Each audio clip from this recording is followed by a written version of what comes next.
11 March ইফতারে পানি পান করার সময় হঠাৎ করেই জ্ঞান হারিয়ে ফেলেন বাংলাদেশ জাতীয়তাবাদী দলের স্থায়ী কমিটির সদস্য এবং প্রধানমন্ত্রীর রাজনৈতিক উপদেষ্টা মির্জা আব্বাস।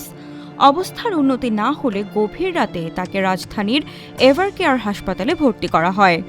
শারীরিক অবস্থার অবনতি হওয়ায় গত 15 মার্চ ঢাকা থেকে এয়ার অ্যাম্বুলেন্সে করে তাকে সিঙ্গাপুর জেনারেল হাসপাতালে নেওয়া হয়।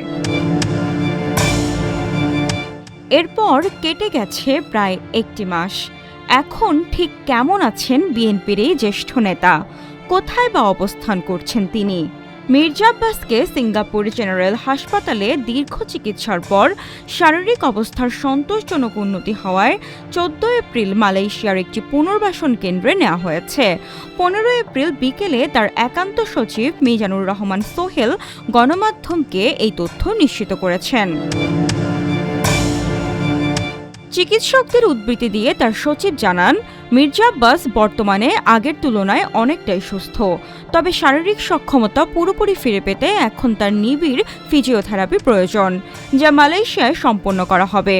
তার দ্রুত আরোগ্য লাভের জন্য পরিবারের পক্ষ থেকে দেশবাসীর কাছে দোয়া চাওয়া হয়েছে।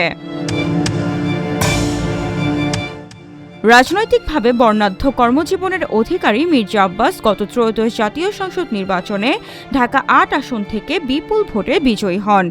ওই নির্বাচনে তিনি জাতীয় নাগরিক পার্টির প্রার্থী নাসির উদ্দিন পাটোয়ারীকে পরাজিত করেন। বর্তমানে সংসদ সদস্যের পাশাপাশি তিনি প্রধানমন্ত্রীর গুরুত্বপূর্ণ রাজনৈতিক উপদেষ্টার দায়িত্ব পালন করছেন। সামান্থা আলী, আজকের পত্রিকা।